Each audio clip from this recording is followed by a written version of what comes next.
Hello friends, welcome to the GS luck study channel. हम छठी शताब्दी ईसा पूर्व राजनीतिक विस्तार का अध्ययन कर रहे थे।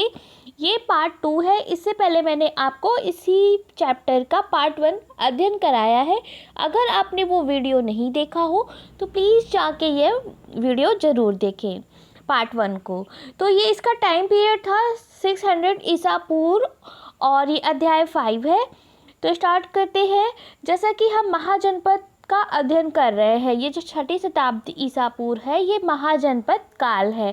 इसमें जो ऋग्वैदिक काल में कबीले होते थे, उत्तर वैदिक आते आते हुए जनपद हो गए और छठी शताब्दी ईसा पूर्व में ये जनपद जो थे इन्होंने महाजनपद का रूप ले लिया। तो पिछले अध्याय में हमने कुछ महाजनपदों का पढ़ा था, अब आगे भी वही हम महाजनपद कंटिन्यू करेंगे। अगला महाजनपद है कुरु। जो कुरु है इस वर्तमान के दिल्ली, मेरठ, थानेश्वर तक के क्षेत्र इसके अंतर्गत आते थे। मतलब इतना बड़ा ये क्षेत्र था, बहुत ही बड़ा महाजनपद था और इसकी राजधानी इंद्रप्रस्थ थी। जैसा कि मैंने आपको पिछले अध्याय में बताया था कि ये महाभारत काल के समय की हम बात कर रहे हैं और इसी समय में आगे चलकर महात्मा बुद्ध और जैन धर्म का उदय होता है। इंद्रप्रस्थ की जो राजधानी थी इसके शासक कौरव थे, ठीक है। तो कुरुक्षेत्र और इसी काल में महाभारत का युद्ध हुआ था, तो इम्पोर्टेंट है ये। अगला महाजनपद है पांचाल। ये आधुनिक 3 जिले बरेली, बदायूं और फर्रुखाबाद इसके अंतर्गत थे और आपको मैंने पिछले अध्याय में भी बताया था जो पांचाल है वो पांचाली नरेश द्रौपदी के कारण काफ़ी प्रसिद्ध है और द्रौपदी यहीं से थी। और ये उस समय पांचाल 2 भागों में डिवाइड था। पहला था उत्तरी पांचाल जिसकी राजधानी का नाम था अहिछत्र और दक्षिणी पांचाल की राजधानी थी काम्पल्य। तो इस तरह से ये इम्पॉर्टेंट है, ये एग्ज़ाम में ये महाजनपद पूछे जाते। आप लोगों ने अगर मेरा चैनल सब्सक्राइब नहीं किया हो तो प्लीज़ सब्सक्राइब कीजिए ताकि आपको मेरे वीडियो टाइम टू टाइम मिलते रहे। और वीडियो अच्छे लग रहे हैं तो लाइक और कमेंट करके मुझे ज़रूर बताएं। अगला महाजनपद है मत्स्य। मत्स्य जनपद वर्तमान में कहाँ स्थित है? जयपुर। एग्ज़ाम में पूछ लेता है जो महाजनपद काल का ये जनपद है, जैसे कि मान लीजिए मत्स्य ही पूछ लिया, ये कहाँ स्थित है वर्तमान में, ये ज़रूर पूछता है। तो इसीलिए मैंने आपको बता दिया कि ये जनपद यहाँ पर स्थित था, मतलब वर्तमान में। मत्स्य जनपद जयपुर में स्थित था और ये जयपुर भरतपुर का जो अलवर क्षेत्र है इसी के आसपास ये जनपद था। छठी शताब्दी ईसा पूर्व का ये महाजनपद है और इसकी राजधानी विराटपुर थी। इसके बारे में इतना काफ़ी है आपके लिए। अगला है सूरसेन। ये बहुत इंपॉर्टेंट है, एग्जाम में कई बार पूछा गया है इसका नाम। सूरसेन से तात्पर्य है मथुरा। इसकी राजधानी मथुरा थी और इसी के आसपास का ये क्षेत्र है और बुद्ध काल में यहाँ का शासक था अवंतीपुत्र जो कि काफ़ी फेमस था और यह बुद्ध का प्रमुख शिष्य भी था। इसलिए सूरसेन एग्ज़ाम में कई बार यूपीएससी या किसी भी स्टेट के पीसीएस के एग्ज़ाम में पूछा गया है, इसलिए ये आपके लिए काफ़ी महत्वपूर्ण रहेगा। अगला महाजनपद था अस्मक। अब ये जनपद जो है इसलिए इम्पोर्टेंट है क्योंकि ये दक्षिण में था, ठीक है, अस्मक। और ये गोदावरी नदी के तट पर स्थित एकमात्र ऐसा स्थल था। मतलब ये गोदावरी देखिए नदी बह रही है और इसके तट पर ये स्थल स्थित है और स्थित था और जो नर्मदा नदी के दक्षिण में था। मतलब नर्मदा नदी यहाँ पे बहती है, उसके दक्षिण में था ये। इसकी राजधानी क्या थी? पोतना। तो ये दक्षिण भारत का एक महाजनपद था। इस तरह से ये इम्पोर्टेंट हो गया, ठीक है। अगला महाजनपद हम पढ़ेंगे अवंती। अवंती का आपने नाम कई श्लोकों में भी सुना होगा। अवंती बहुत ही फेमस स्थल था महाजनपद और ये वर्तमान समय में मध्य प्रदेश के उज्जैन से लेकर नर्मदा नदी तक फैला हुआ था। ये एग्जाम में बहुत पूछा जाता है, बहुत ही इम्पोर्टेंट है ये, ठीक है। और ये भी 2 भागों में था, उत्तर दक्षिण डिवाइड था। उत्तर की राजधानी थी उज्जैन और दक्षिण की राजधानी थी महिष्मती, ठीक है। बहुत ही इम्पॉर्टेंट है ये अवंती, मध्य प्रदेश। आपको नाम याद रखना है कि अवंती मीन्स मध्य प्रदेश वर्तमान के। अगला है गांधार, ये बहुत इंपॉर्टेंट है। क्यों इंपॉर्टेंट है गांधार का साम्राज्य? क्योंकि जो ये वैसे तो ये वर्तमान में ना पाकिस्तान में स्थित है, पेशावर रावलपिंडी ज़िले में। एक तरह से इस तरह से ये इम्पोर्टेंट हो गया।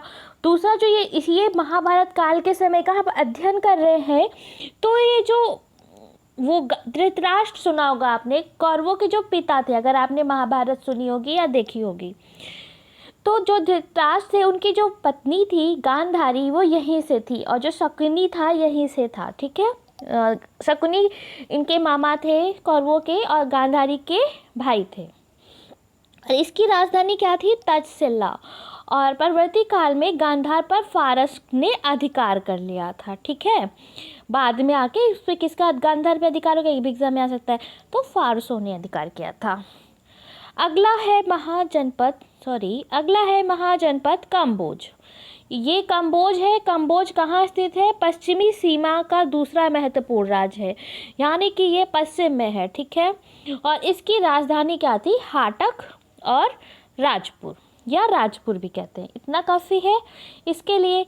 अब कुछ गणराज्य भी थे इस काल में महाजनपद के अलावा। ठीक है, और उनके नाम है मगध। मगध बहुत इंपॉर्टेंट है। वर्तमान में मगध पटना, गया, शाहाबाद का क्षेत्र इसके अंतर्गत आता है। पटना, गया, शाहाबाद, यानी कि आज का बिहार। एग्जाम में बहुत आता है मगध के बारे में। और इसकी राजधानी थी राजगिरी, जो बाद में उसका नाम बदल गया पाटलिपुत्र। ठीक है, मगध के बारे में ये आपको रट लेना है, एग्जाम में बहुत आता है। इनके प्रमुख शासक थे बिंबिसार और अजातशत्रु। अजातशत्रु ने कई महाजनपदों को अपने साम्राज्य में मिला लिया था। पिछले चैप्टर में मैंने आपको बताया है, अगर आपने इसका पार्ट 1 नहीं देखा है तो प्लीज़ उसका अध्ययन करें, तभी आगे के पार्ट को पढ़ें। ठीक है, शिशुनाग वंश। अब इस काल में ना कई वंश भी आते हैं, तो एक शिशुनाग वंश है, काफ़ी फेमस है, जो मैंने आपको बताया था, ये कुशीनगर देवरिया पिछले चैप्टर में, और जिसका शिशुनाग का वध किया था श्री कृष्ण ने। जब कथा प्रचलित है पुराणों में कि जब उसके 100 पाप पूरे हो गए तो श्री कृष्ण ने अपने चक्र से उनके गले को कट करके हत्या करी थी उनकी।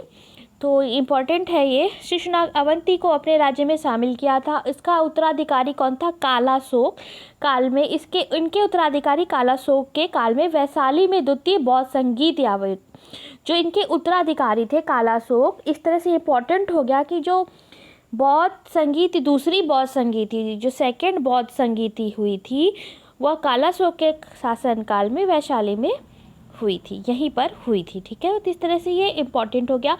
और मेरे जो प्रीवियस वीडियो है, मैंने आपके लिए पॉलिटी प्रीलिम्स के वीडियो बनाए हैं, किसी भी यूपीएससी, स्टेट पीएससी, खंड शिक्षा अधिकारी के लिए, वो बहुत इंपॉर्टेंट रहेंगे। और साथ ही मैंने आपके लिए जो एंसेंट हिस्ट्री का बनाया है, आप मेरे जीएस स्टडी चैनल के लोगों पर क्लिक कीजिए और प्ले लिस्ट में जाके आप सारे वीडियो पढ़ सकते हैं। और प्लीज़ मेरे चैनल को सब्सक्राइब कीजिए, वीडियो को लाइक ज़रूर कीजिए, तभी मुझे पता चलेगा कि आपको मेरे वीडियो अच्छे लग रहे हैं। 6ठी शताब्दी ईसा पूर्व के कुछ और भी गणराज्य थे, पढ़ लेते हैं। ठीक है, इनके बारे में भी। जो कपिलवस्तु है उसके जो शाक्य मुनि थे, ये कपिलवस्तु हम नेपाल की तराई के पास स्थित है। ये एक गणराज्य था।